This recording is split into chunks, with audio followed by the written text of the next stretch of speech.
اور بعض اہل دیہات میں ایسے بھی ہیں جو اللہ تعالیٰ پر اور قیامت کے دن پر ایمان رکھتے ہیں، اور جو کچھ خرچ کرتے ہیں اس کو عند اللہ قرب حاصل ہونے کا ذریعہ اور رسول اللہ صلی اللہ علیہ وآلہ وسلم کی دعا کا ذریعہ بناتے ہیں۔ یاد رکھو کہ ان کا یہ خرچ کرنا بے شک ان کے لیے موجب قربت ہے، ان کو اللہ تعالیٰ ضرور اپنی رحمت میں داخل کرے گا۔ اللہ تعالیٰ بڑی مغفرت والا، بڑی رحمت والا ہے۔ بسم اللہ الرحمن الرحیم۔ السلام علیکم ورحمۃ اللہ وبرکاتہ۔ محترم ناظرین، آپ دیکھ رہے ہیں یوٹیوب چینل حسن خورشید اوان اور میں خورشید احمد ہوں۔ آئیے قرآن پڑھیں کے سلسلے میں ہمارا آج کا سبق ہے سورۃ التوبہ کی آیت نمبر 90 سے آیت نمبر 99 تک کا ترجمہ اور تفسیر مختصراً۔ رب اشرح لی صدری ویسر لی امری واحلل عقدۃ من لسانی یفقہوا قولی۔ رب زدنی علما رب زدنی علما رب زدنی علما۔ فاطر السماوات والارض انت ولی فی الدنیا والآخرہ توفنی مسلما والحقنی بالصالحین۔ اعوذ باللہ من الشیطان الرجیم، بسم اللہ الرحمن الرحیم۔ وجاء المعذرون من الاعراب لیؤذن لهم وقعد الذین كذبوا اللہ ورسولہ سیصیب الذین کفروا منہم عذاب علیم۔ اس آیت مبارکہ کا ترجمہ ہے، بادیہ نشینوں میں سے عذر والے لوگ حاضر ہوئے کہ انہیں رخصت دے دی جائے، اور وہ بیٹھ رہے جنہوں نے اللہ سے اور اس کے رسول سے جھوٹی باتیں بنائی تھیں۔ اب تو ان میں جتنے بھی کفار ہیں انہیں دکھ دینے والی مار پہنچ کر رہے گی۔ ان معذرین کے بارے میں مفسرین کے درمیان کافی اختلاف ہے۔ بعض کے نزدیک یہ شہر سے دور رہنے والے وہ اعرابی ہیں، یعنی پینڈو جنہیں ہم پنجابی میں کہتے ہیں، وہ اعرابی ہیں جنہوں نے جھوٹے عذر پیش کر کے اجازت حاصل کی۔ دوسری قسم ان میں وہ تھی جنہوں نے آ کر عذر پیش کرنے کی بھی ضرورت نہیں سمجھی اور بیٹھے رہے۔ اس طرح گویا آیت میں منافقین کے دو گروہوں کا تذکرہ ہے اور عذاب علیم کی وعید بھی دونوں شامل ہیں، یعنی عذاب علیم کی وعید میں یہ دونوں شامل ہیں، اور منہم سے جھوٹے عذر پیش کرنے والے اور بیٹھ رہنے والے دونوں مراد ہوں گے۔ اور دوسرے مفسرین نے معذرون سے مراد ایسے بادیہ نشین مسلمان لیے ہیں جنہوں نے معقول عذر پیش کر کے اجازت لی تھی، اور معذرون کے ان کے نزدیک اصل میں معتذرون ہے، تاکہ تا کو زال میں مدغم کر دیا گیا ہے، اور معتذر کے معنی ہے واقعی عذر رکھنے والا۔ اس اعتبار سے آیت کے اگلے جملے میں منافقین کا تذکرہ ہے، اور آیت میں دو گروہوں کا ذکر ہے۔ پہلے جملے میں ان مسلمانوں کے جن کے پاس واقعی عذر تھے، اور دوسرے منافقین جو بغیر عذر پیش کیے بیٹھے رہے، اور آیت کے آخری حصے میں جو وعید ہے اسی دوسرے گروہ کے لیے، لیس علی الضعفاء ولا علی المرضى ولا علی الذین لا یجدون ما ينفقون حرج اذا نصحوا للہ ورسولہ ما علی المحسنین من سبیل واللہ غفور الرحیم۔ ضعیفوں پر اور بیماروں پر اور ان پر جن کے پاس خرچ کرنے کو کچھ بھی نہیں، کوئی حرج نہیں، بشرطے کہ وہ اللہ اور اس کے رسول کی خیر خواہی کرتے رہیں۔ ایسے نیکوکاروں پر الزام کی کوئی راہ نہیں، اللہ تعالیٰ بڑی مغفرت والا اور رحمت والا ہے۔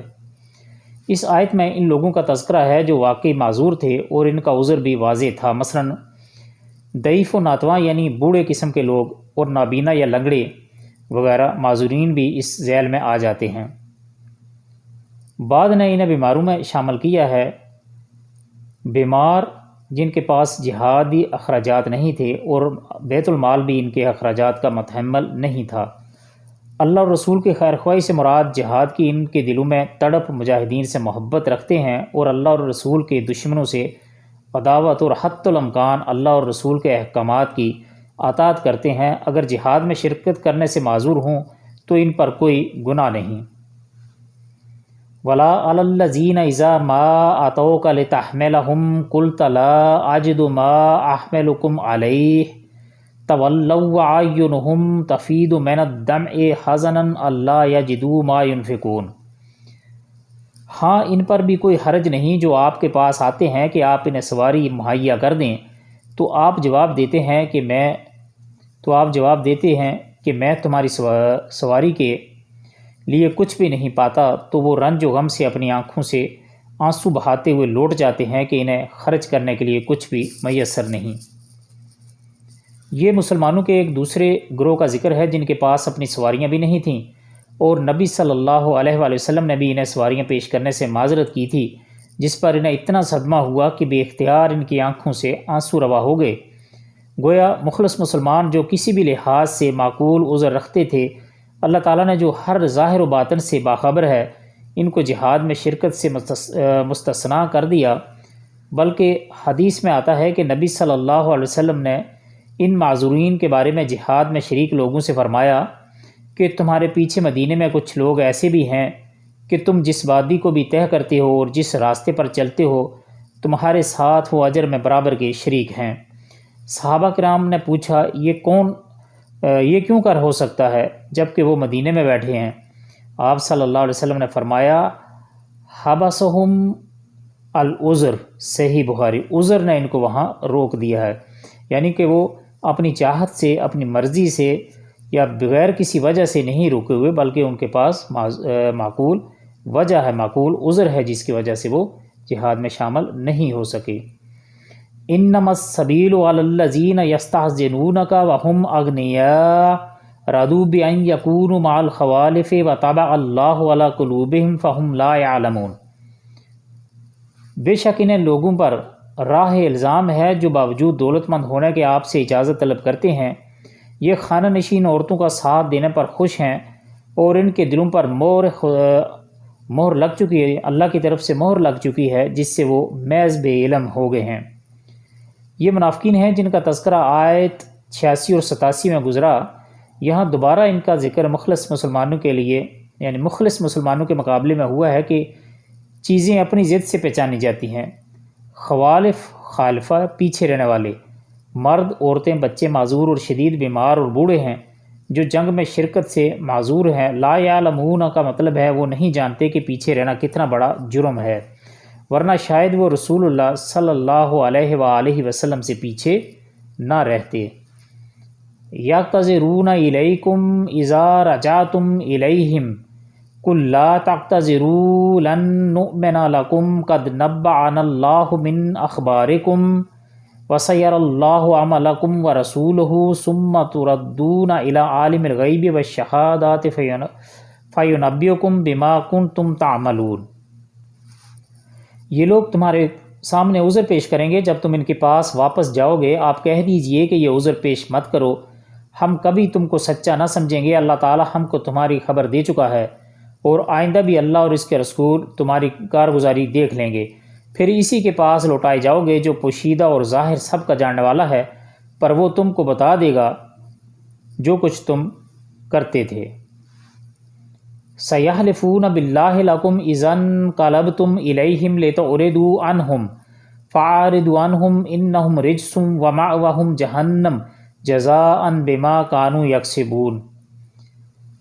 ہاں وہ اب تمہارے سامنے اللہ کی قسمیں کھائیں گے جب تم ان کے پاس واپس جاؤ گے، تاکہ تم ان کو ان کی حالت پر چھوڑ دو، سو تم ان کو ان کی حالت پر چھوڑ دو، وہ لوگ بالکل گندے ہیں اور ان کا ٹھکانہ دوزخ ہے، ان کاموں کے بدلے جنہیں وہ کیا کرتے تھے۔ یحلفون لکم لترضوا عنہم فإن ترضوا عنہم فإن اللہ لا یرضی عن القوم الفاسقین۔ یہ اس لیے قسمیں کھائیں گے کہ تم ان سے راضی ہو جاؤ، سو اگر تم ان سے راضی بھی ہو جاؤ تو اللہ تو ایسے فاسق لوگوں سے راضی نہیں ہوتا۔ ان 3 آیات میں ان منافقین کا ذکر ہے جو تبوک کے سفر میں مسلمانوں کے ساتھ نہیں گئے تھے، نبی اور مسلمانوں کو باخریت واپسی پر اپنے عذر پیش کر کے ان کی نظروں میں وفادار بننا چاہتے تھے۔ اللہ تعالیٰ نے فرمایا جب ان کے پاس آؤ گے تو یہ عذر پیش کریں گے، تم ان سے کہہ دو کہ ہمارے سامنے عذر پیش کرنے کی ضرورت نہیں ہے، اس لیے کہ اللہ تعالیٰ نے تمہارے اصل حالات سے ہمیں باخبر کر دیا ہے، اب تمہارے جھوٹے عذروں کا ہمیں اعتبار کس طرح کر سکتے ہیں۔ البتہ ان عذروں کی حقیقت مستقبل قریب میں مزید واضح ہو جائے گی۔ تمہارا عمل جسے اللہ تعالیٰ بھی دیکھ رہا ہے اور رسول صلی اللہ علیہ وسلم کی نظر بھی اس پر ہے، تمہارے عذروں کی حقیقت کو خود بے نقاب کر دے گا۔ تیسری آیت میں فرمایا یہ تمہیں راضی کرنے کے لیے قسمیں کھائیں گے، لیکن ان نادانوں کو یہ پتہ نہیں کہ اگر تم ان سے راضی ہو بھی جاؤ تو انہوں نے جس فسق یعنی جس اطاعت الہی سے گریز و فرار کا راستہ اختیار کیا ہے، اس کی موجودگی میں اللہ تعالیٰ ان سے کیوں کر راضی ہو سکتا ہے؟ الاعراب اشد کفرا و نفاقا و اجدار اللہ یعلمون حدود ما انزل اللہ علی رسولہ واللہ علیم حکیم۔ دیہاتی لوگ کفر و نفاق میں بھی بہت ہی سخت ہیں، اور ان کو ایسا ہونا چاہیے کہ ان کو ان احکام کا علم ہی نہیں، کہ ان کو ان احکام کا علم نہ ہو جو اللہ تعالیٰ نے اپنے رسول پر نازل فرمائے، اور اللہ بڑا علم والا، بڑی حکمت والا ہے۔ مذکورہ آیات میں ان منافقین کا تذکرہ تھا جو مدینہ شہر میں رہائش پذیر تھے، اور کچھ منافقین وہ بھی تھے جو بادیہ نشین یعنی مدینہ کے باہر دیہاتوں میں رہتے تھے۔ دیہات کے ان باشندوں کو اعراب کہا جاتا ہے، جو اعرابی کی جمع ہے۔ شہریوں کے اخلاق و کردار میں درستی اور خردرہ پان زیادہ پایا جاتا ہے۔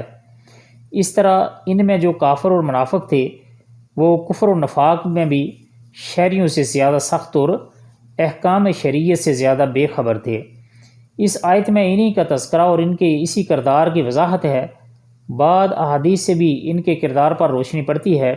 مثلا ایک موقع پر کچھ اعرابی رسول اللہ صلی اللہ علیہ وسلم کی خدمت میں حاضر ہوئے اور انہوں نے پوچھا تقبلون صبیانکم، کیا تم اپنے بچے کو بوسہ دیتے ہو؟ صحابہ نے عرض کیا ہاں۔ انہوں نے کہا واللہ ہم تو بوسہ نہیں دیتے۔ رسول اللہ صلی اللہ علیہ وسلم نے سن کر فرمایا اگر اللہ نے تمہارے دلوں میں سے رحم و شفقت کا جذبہ نکال دیا ہے تو میرا اس میں کیا اختیار ہے۔ یہ صحیح بخاری کی حدیث ہے۔ اس کی وجہ یہ ہے کہ چونکہ وہ شہر سے دور رہتے ہیں اور اللہ اور رسول کی باتیں سننے کا اتفاق ان کو نہیں ہوتا۔ وَمِنَ الْأَعْرَابِ مَنْ يَتَّخِذُ مَا يُنْفِقُ مَغْرَمًا وَيَتَرَبَّصُ بِكُمُ الدَّوَائِرَ عَلَيْهِمْ دَائِرَةُ السَّوْءِ وَاللَّهُ سَمِيعٌ عَلِيمٌ۔ اور ان دیہاتیوں میں سے بعض ایسے ہیں کہ جو کچھ خرچ کرتے ہیں ان کو جرمانہ سمجھتے ہیں، اور تم مسلمانوں کے واسطے برے وقت کے منتظر رہتے ہیں۔ برا وقت ان ہی پر پڑنے والا ہے، اور اللہ سننے والا جاننے والا ہے۔ اب ان دیہاتیوں کی دو قسمیں بیان کی جا رہی ہیں۔ یہ پہلی قسم ہے غرم تاوان اور جرمانے کو کہتے ہیں، یعنی ایسا خرچ ہو جو انسان کو نہایت ناگواری سے کرنا پڑتا ہے۔ دوائر و دائرہ کی جمع ہے۔ گردش زمانہ یعنی مصائب و علام، یعنی وہ منتظر رہتے ہیں کہ مسلمان زمانے کی گردش یعنی مصائب کا شکار ہو جائیں۔ یہ بد دعا یا خبر ہے کہ زمانے کی گردش ان پر ہی پڑے گی، کیونکہ وہی اس کے زیادہ مستحق ہیں۔ وَمِنَ الْأَعْرَابِ مَنْ يُؤْمِنُ بِاللَّهِ وَالْيَوْمِ الْآخِرِ وَيَتَّخِذُ مَنْ يُنْفِقُ قُرُبَاتٍ عِنْدَ اللَّهِ وَصَلَوَاتِ الرَّسُولِ أَلَا إِنَّهَا قُرْبَاتٌ لَهُمْ سَيُدْخِلُهُمُ اللَّهُ فِي رَحْمَتِهِ إِنَّ اللَّهَ غَفُورٌ رَحِيمٌ۔ اس آیت مبارکہ کا ترجمہ ہے، اور بعض اہل دیہات میں ایسے بھی ہیں جو اللہ تعالیٰ پر اور قیامت کے دن پر ایمان رکھتے ہیں، اور جو کچھ خرچ کرتے ہیں اس کو عند اللہ قرب حاصل ہونے کا ذریعہ اور رسول اللہ صلی اللہ علیہ وسلم کی دعا کا ذریعہ بناتے ہیں۔ یاد رکھو کہ ان کا یہ خرچ کرنا بے شک ان کے لیے موجب قربت ہے۔ ان کو اللہ تعالیٰ ضرور اپنی رحمت میں داخل کرے گا۔ اللہ تعالیٰ بڑی مغفرت والا، بڑی رحمت والا ہے۔ یہ اعراب کی دوسری قسم ہے جن کو اللہ نے شہر سے دور رہنے کے باوجود اللہ اور یوم آخرت پر ایمان لانے کی توفیق عطا فرمائی، اور اس ایمان کی بدولت ان سے وہ جہالت بھی دور فرما دی جو بددینیت کی وجہ سے اہل بادیہ میں عام طور پر ہوتی ہے۔ چنانچہ وہ اللہ کی راہ میں خرچ کردہ مال کو جرمانہ سمجھنے کی بجائے اللہ کے قرب کا اور رسول کی دعائیں لینے کا ذریعہ سمجھتے ہیں۔ یہ اشارہ ہے رسول اللہ صلی اللہ علیہ وسلم کے اس طرز عمل کی طرف جو صدقہ دینے والوں کے بارے میں آپ ان کے حق میں دعائے خیر فرماتے۔ جس طرح حدیث میں آتا ہے کہ ایک صدقہ لانے والے کے لیے آپ نے دعا فرمائی اللہم صلی علی آل ابی اوفا۔ صحیح بخاری حدیث نمبر 4166 ہے، اور صحیح مسلم میں بھی یہ حدیث موجود ہے 756 نمبر پر۔ اے اللہ ابو اوفا کی آل پر رحمت نازل فرما۔ یہ خوشخبری ہے کہ اللہ کا قرب انہیں حاصل ہے اور اللہ کی رحمت کے وہ مستحق ہیں۔ محترم ناظرین، یہ تھی ہماری آج کی ویڈیو، یہ تھا ہمارا آج کا سبق۔ امید ہے آپ کو ویڈیو اچھی لگے گی۔ اگر ویڈیو اچھی لگے تو لائک، شیئر اور کمنٹ ضرور کیجیے گا، اور گھنٹی کے بٹن کو دبا کر آل پر ضرور کلک کر لیجیے گا سبسکرائب کرنے کے بعد۔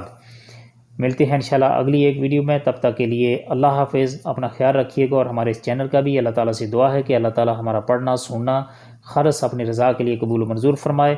اللہ تعالیٰ قرآن پاک کو ہمارے سینوں کی بہار اور ہمارے دلوں کا نور بنائے، اور اللہ تعالیٰ قرآن پاک کو ہمارے یوم قیامت ہمارے لیے حق میں سفارشی بنا کر کھڑا فرمائے۔ السلام علیکم ورحمۃ اللہ وبرکاتہ۔